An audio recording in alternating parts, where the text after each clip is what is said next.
Good morning, businesses across Wyoming.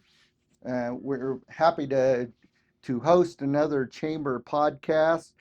Today, we are glad to have Scott Meier with the Banking Association. So, Scott, tell us a little bit about yourself and what you do. And Well, thank you, Dale. Yes, I'm with the Wyoming Bankers Association, and um, I get to be the chief cook and bottle washer at the Community Bankers Trade Association in Wyoming. And we represent Wyoming's community banks. And I think as members, we probably have I think there's about three or four that are not members, but almost every bank in Wyoming is a member of our association. So it's a great opportunity, and I love working with banks. as you look across the state of Wyoming right now, of course, in our local communities, perhaps there is nothing more important than local bankers that people know that they interact with to fund their business, to do projects. What is the health of banks across Wyoming right now? How would you characterize what's going on? Well, I think the banks in general in Wyoming are very healthy. They're well managed, and they're very big in their communities. The thing that I often tell the legislature is that if you go to any town in Wyoming, and maybe not so much in Cheyenne or Casper, but most every small town in Wyoming, the center of that community is a church and a bank. And that bank is the one that's trying to help those communities.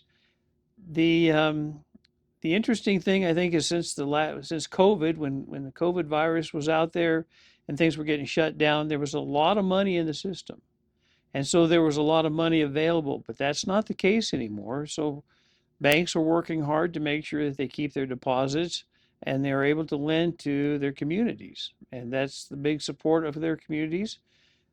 They do it because they love their communities, but they also do it because there is a federal regulation called the Community Reinvestment Act that applies to banks, and they are required to lend and to support areas that are probably less desirable than some others, but they're required to invest in their communities, and they do so willfully. I think a lot of people don't understand how banks work necessarily. Probably a lot of people that are pretty smart and good business people, and they hear interest rates are going up on a national level. How does that impact me and my local bank? They think interest rates are tied to that interest rate. So, talk a little bit about that. Um, how does a bank work? How does a community bank work? Where do they get their money to make loans? How do they figure out what those loans are going to be priced at? And I think everybody goes to a bank to get a mortgage, but banks don't really hold mortgages anymore locally very often. Some of them do. Um, so, can you kind of lay out that landscape for people so they understand how it kind of works? Sure. So the basic business model for a bank is that they take in deposits, and people put their money into banks, and then they pay them a rate of return on it. So whatever the interest rate is at the current market rate, that's what they pay for that opportunity to hold the money. At the same time, then they lend that money out to people in the community, whether it's like you mentioned mortgages, or whether it's making sure that the local pizza parlor or the car dealership or the clothing store down the street has access to capital. They lend that, and they lend that at an interest rate. And the business model is that the bank makes money on the margin between it. Here's what we have to pay for the money. This is what we receive for lending the money. And then on top of that, then they have opportunities to borrow additional money. They can do that from the Fed or the Federal Home Loan Bank, what have you. But basically, their deposits are what keeps them going, and they're subject to regulation on how they do it and how much capital they have to keep on hand, and how liquid that is and what they can do with that capital. So that's the business model. We're going to borrow money we're going to take deposits, and we're going to lend it out, and we're going to follow all the federal and state regulations in doing it. So, so when we talk to businesses across the state, one of the things, especially for startup businesses or new businesses, is that they are concerned about where they get how they get capital, right? So, and I think that has a lot to do with the economy. As a bank looks out and they see a healthy economy, their appetite for risk goes up. When the economy gets tougher, they're, they, like we all do in all businesses, we tighten up just a little bit. What do you think the appetite for risk and how banks see the economy across the state of Wyoming is currently? Well, I guess every bank will assess its own risk and how they figure that out. But I think the economy from Wyoming is steady, but it's not great. I think places like Cheyenne, when we have the federal government, we have the state government, we have a railroad, we have a military presence. Cheyenne's kind of an anomaly a little bit on how things work, but for around the state, things are getting tough. Businesses are getting very conservative on what they do, and that makes banks a little bit more conservative. On top of that, then you have an enormous amount of competition from uh, for capital.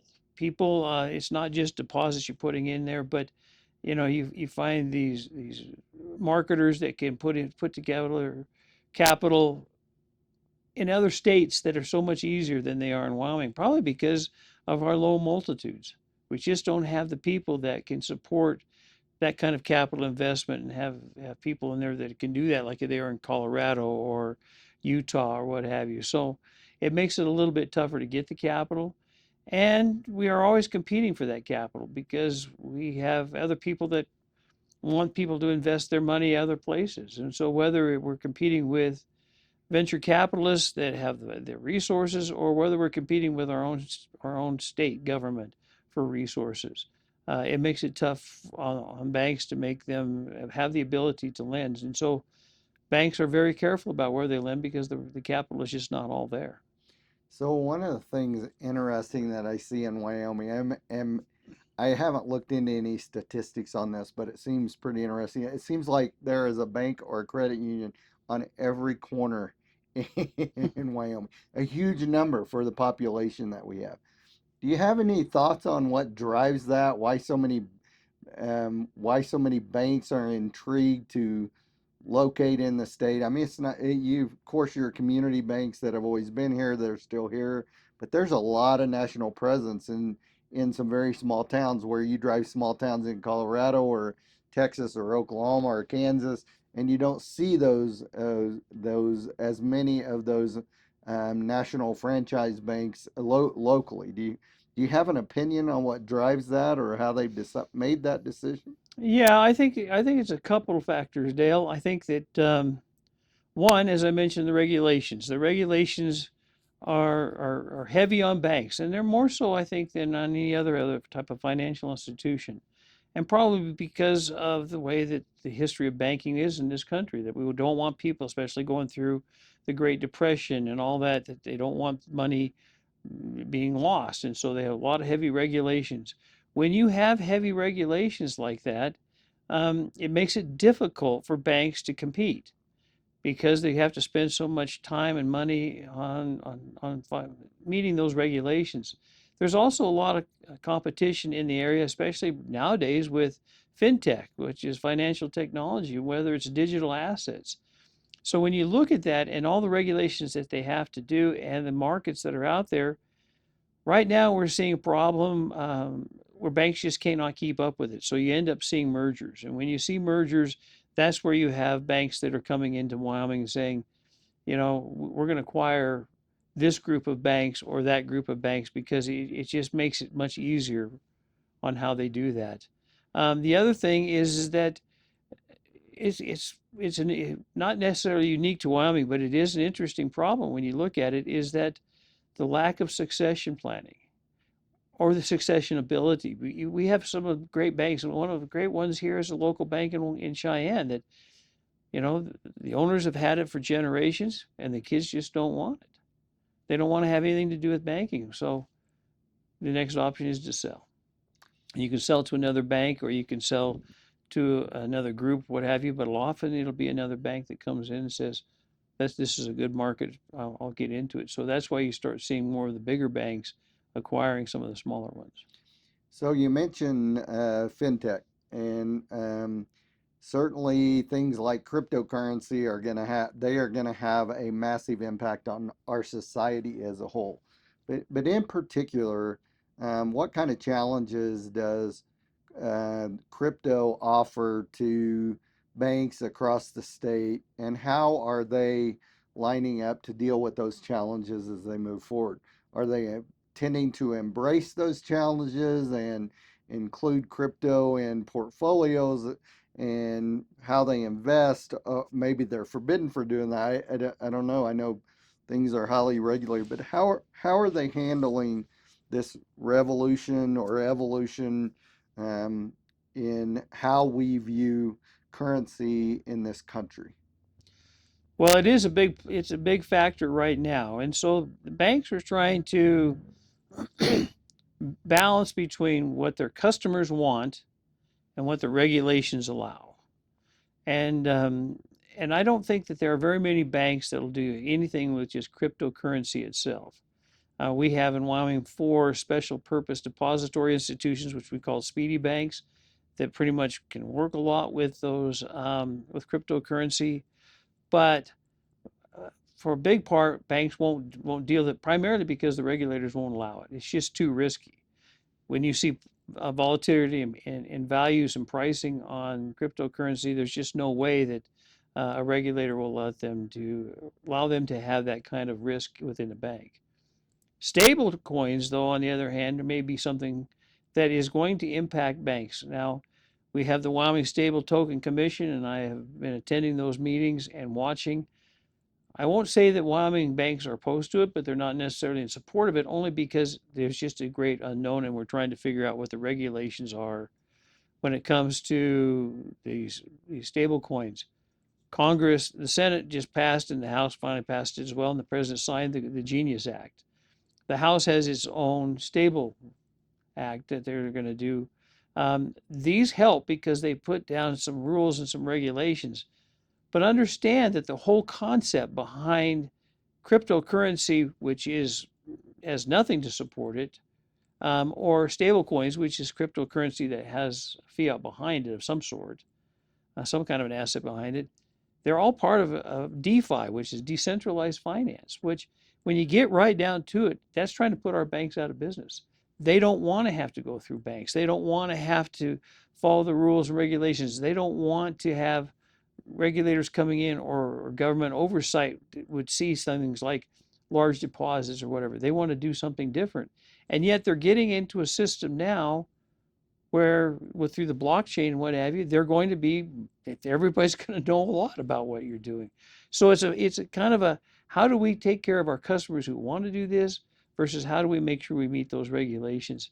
And that is going to be an important thing for Wyoming community banks, because the big banks like JP Morgan Chase, they've already even probably have their own stable coin ready to go. They can do that stuff. I know that they've been talking with Wells Fargo, Bank of America, Citigroup. Those guys are going to put together their own thing. It's pretty hard for the First National Bank in downtown, small town Wyoming to do that kind of stuff. And so that's going to put a lot of pressure on them because they're going to have customers that want to do it. I think this unknown of what it's based on is a very big deal, right? So if you think about the the currency of America for many, many years has been the currency of the world. So everybody Right. would tie their currency back to the value of the US dollar, and it was the foundational unit used to measure what everybody's wealth around the world. Even the countries that said we did it wrong, like China, still behind the scenes were basing it on the US dollar. But as crypto rolls forward, that tie isn't there anymore. Part of the Genius Act, I think, was trying to tie those stable tokens to the value of the dollar, but just this faith and trust in the entire world is hard to understand, I think, for people, and difficult for banks to be able to deal with. I think it is. We got off the gold standard, and so now we are relying on the full faith and credit of the United States government. How that is reflected around the world is also reflected on how those how currencies are traded and are the value of the dollar. So when you look at it, and now we're going to add this digital asset out there, that makes it awful difficult to try to figure out where the future is going to go and how fast it is. Most of the crypto or the stable coins that are out there, um, they they are tied to the dollar one way or the other. The Wyoming stable token is going to be tied to the dollar through T-bills. So we're going to have those kind of things out there. But there's already a movement to say, I'm going to tokenize bank deposits. I'm going to tokenize oil reserves. I'm going to tokenize real estate or what have you. So this is going to be an enormous opportunity and detriment to a lot of people as they start exploring how this works. Most things in themselves aren't good or bad. It's just how we handle them. So that'd be Exactly. interesting. And so when this conversation came up about, um, you, of course, the Chinese would like to not be tied to the American dollar, but it's very interesting that when you talk to folks in government or the military or whatever, how the Chinese represent themselves, when they go to Africa, and start doing investments, they are doing that through their holding of debt from the U.S. Sure. Like it's tied back to the U.S. dollar because we are the big dog on the block in economy, and Right. so I mean, if you ever uncouple that wagon, we probably are not the big dog on the block anymore, and that that is, I guess, time will tell for that, but it's going to be very difficult to figure some of those things out, and it's a very complicated It's situation. very complicated, And yet yes. in Wyoming, I mean, the Genius Act was a bill by Cynthia Lummis. I think there's some real merit in the stable token stuff and what they're trying to do. But how we handle it will be ultimately important for for our men and women who are opening up a shop on Main Street in our communities across the state. So we'll keep a very close eye on that. What um what do you feel like are some of the maybe biggest challenges and biggest opportunities for banks across Wyoming as we move into the future? Well, I think the opportunity is out there with the right resources and what have you for banks to provide those services that they've often done, and even more so for our Wyoming residents. Um, when you see things like the Genius Act that are coming out, um, that's going to open the doors to a lot of different things. And when you have companies, like I said, I mentioned the four big banks, but then you have some of the companies that provide platforms for banks to work, and they start offering a version of using stable coins. That's going to allow banks to do a lot of things that they haven't been able to do in the past. All the banks in Wyoming and nationwide are all subject to the AML rules, which is anti-money laundering, and then the Safe Banking Act to make sure that they know their customers. When they can partner with a platform of some sort where they can offer, your First National Bank, and you're going to offer the ability to move money between your accounts, your dollar accounts into your stable coin accounts and let them move things back and forth, that's going to provide we're going to be able to provide services for a lot of people on that.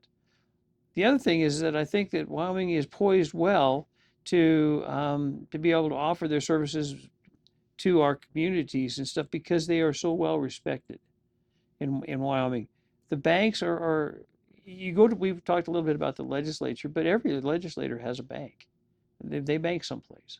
And so they understand it. It's a process that people they know exactly where. They may not understand the whole business model of it, but they know that they can trust their banks, and primarily because of the regulations that are out there. So I think Wyoming doesn't see a lot of fluctuation there. They're very steady, they're very solid, and I think people are going to count on them in the future, and I think that provides a lot of great opportunity as well. So something you mentioned that I want to discuss just a little bit. First of all, I'd like to give a brag on local banks in Wyoming. I know when COVID started hitting, um, you know, it, there was it was a real crisis, right? Where businesses didn't know how they wanted to stay up, how they could stay open.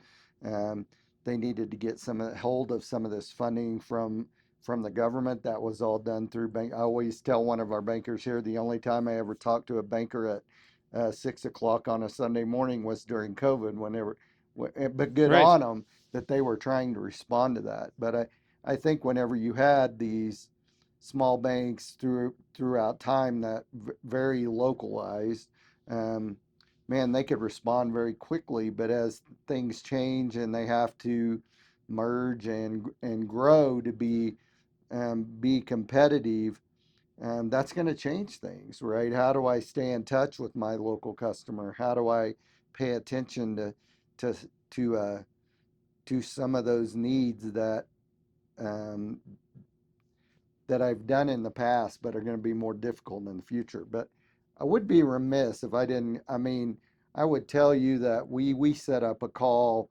immediately with a legislative call, and we had 1,000 people on that call trying to deal with this first shot of COVID. And Right. almost everybody on the call was a bank or a financially related human trying to work with um, our representative Senator Barrasso did a lot of work on that, and man, they dove in immediately.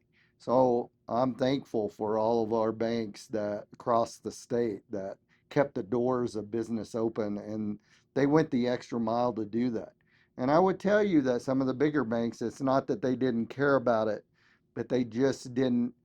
They were dealing with some of their bigger customers first. Right. Um, I had a call with a bank who's centralized in Colorado at the time, and they just said, "Hey, look, it's not that we won't get to these guys, but we just kind of have to go down the The list. pecking order." You're right. So how do we?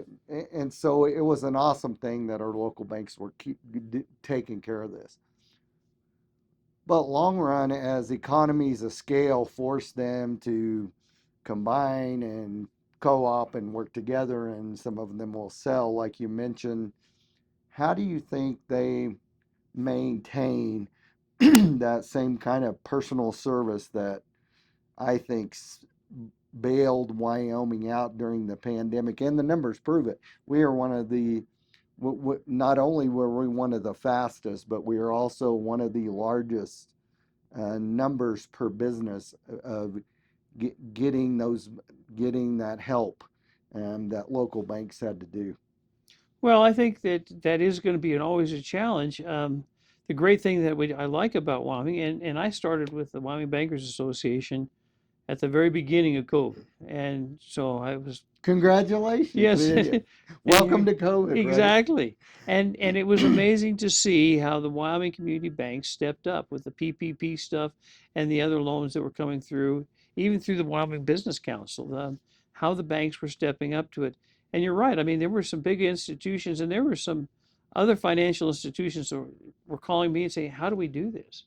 Well, the community banks figured out how to do it, and they were on the phone. And we've got guys from either Cheyenne or Buffalo or Cody that were on the phone with these guys day and night trying to figure out how to get it done, but they got it done. So that is a big feather in their cap. But at the same time, it's the community relationships that they have, and that's like any business. And that's why I tell people Wyoming banks are, in part, the ones that support community businesses, but they are a community business themselves. They're a small business.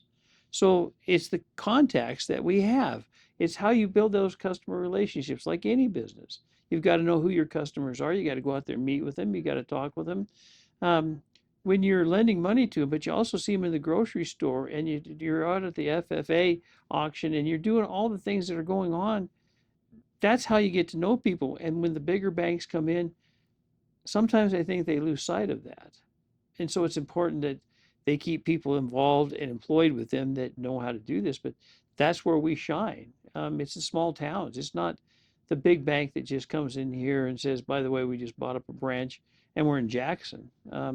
That doesn't do a lot of work. You may have some big money clients and customers in there, but it's the relationships that these guys build that they'll go to bat for their customers all the time. So one of the things that's really changed over the years is how banking has handled borrowers, business borrowers. And I'll tell you a quick story. An example of this is that my my father, he grew up in a little town called Anadarko, Oklahoma, which was in the center part of the state. He moved out to western Oklahoma in the edge of the panhandle. And when he moved out there, he was wanting to get a loan to buy cattle. And he went to the local bank and said, "Hey, I want to get a loan to buy cattle." And they said, "Well, what was your banker's name in Anadarko?" And he told them, and they called down there, and he got his loan, right? We wouldn't do anything like that now. It becomes more complicated, but um, but as we move, I guess what I'm trying to get at is because of the whole world we live in, it has got more complicated to get capital into small business. It I've is. definitely seen that as a chamber director for the last 25 years, that when I started and the difficulty to get capital into a startup business or a business that was a small business that wanted to expand, but was a much different level of scrutiny and work than it is even now. Um, how do you envision that we deal with that into the future? That it just doesn't become a deal where, look, it just takes so much work and the regulations are so hard from the federal level and even the state level to make these loans that we just have to look to bigger loans because we just can't make them work when they're small. It just becomes too much administrative. Right.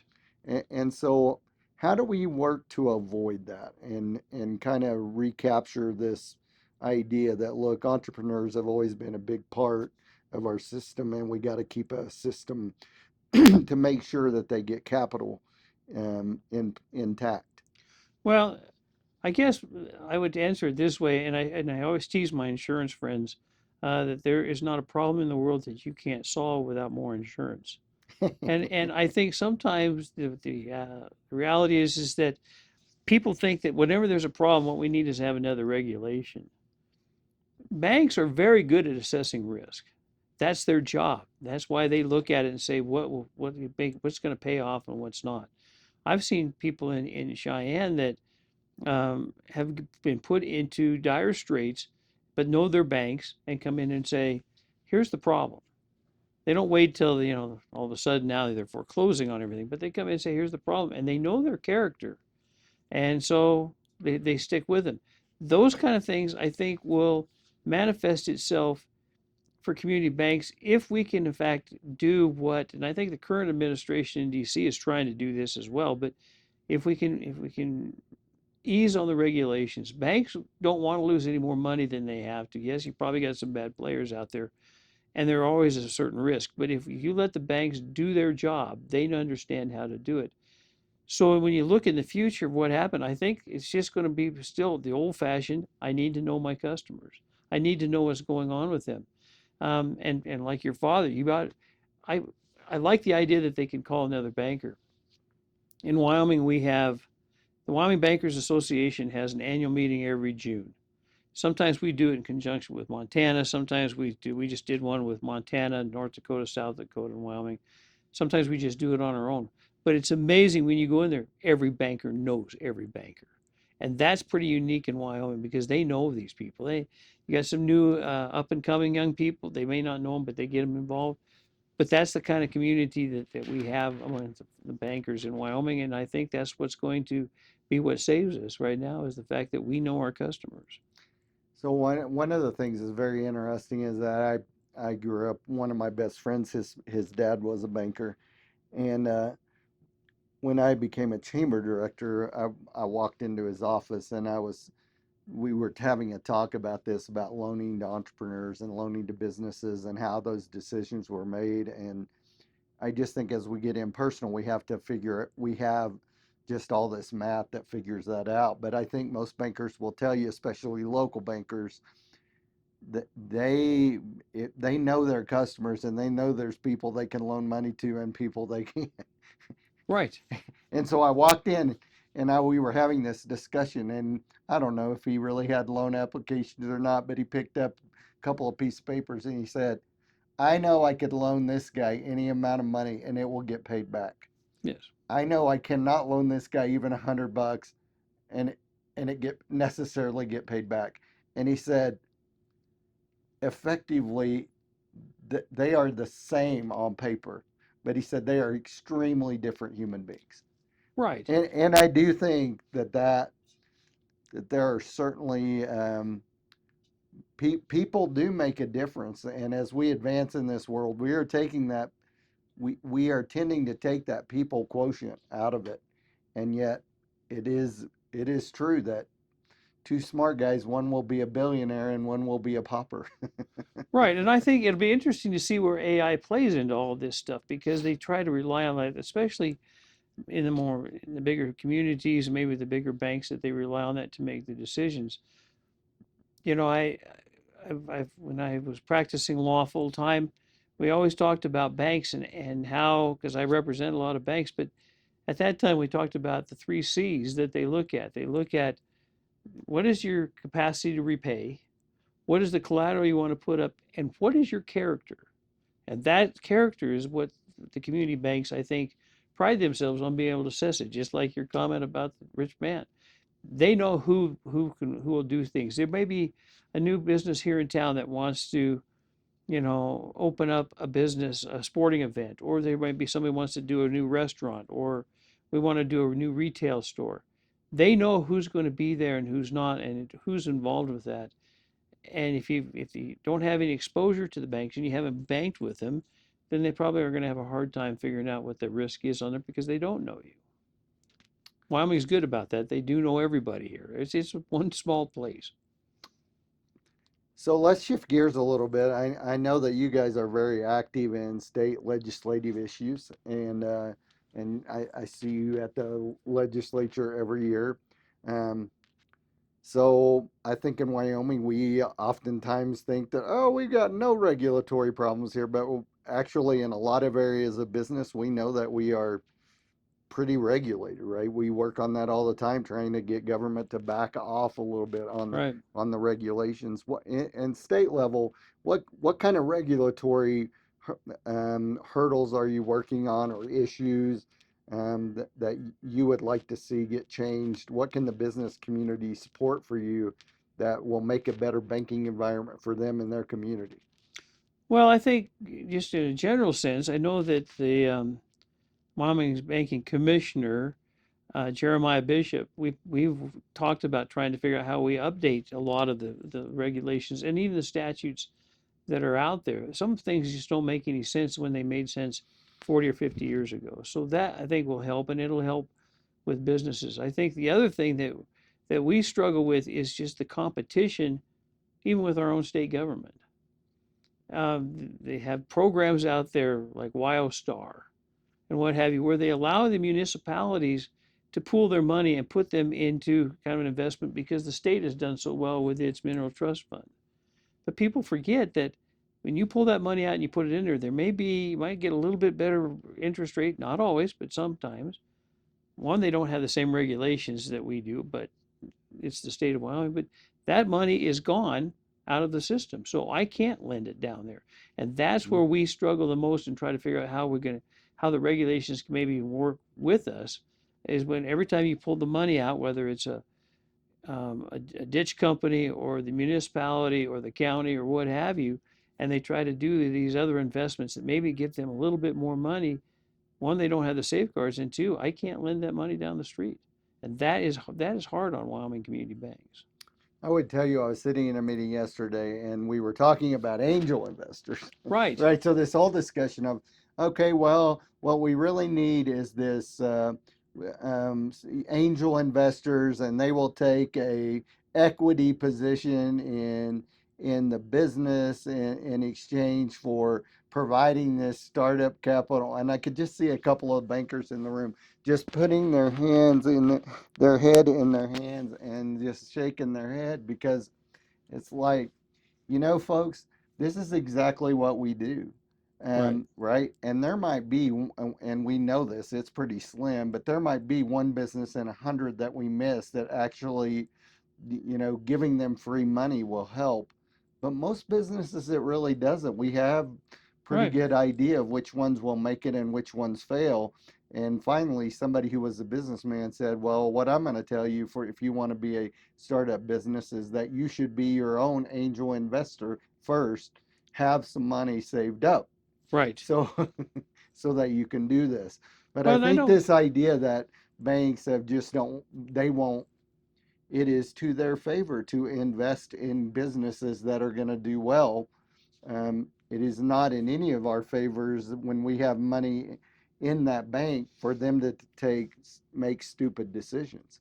Right. And I think, the angel investors are looking for an edge so that they can pick up an equity interest. You see some financial institutions that have not only their own buildings, but they also have, they have a lunch place in there and they have dry cleaners in there and everything. Banks are not allowed to do that by regulation. We can be in a building that we own and that we have our business in there, but we can't take an equity interest or anything like that. So that's another regulatory thing that probably is good to help protect people from understanding that the banks aren't going to be there to take your business. They can't take their business. They can foreclose on it and do whatever they have to if that's necessary, but they're not in that business of trying to get an edge on this stuff. They just want to make a decent loan and have it paid back.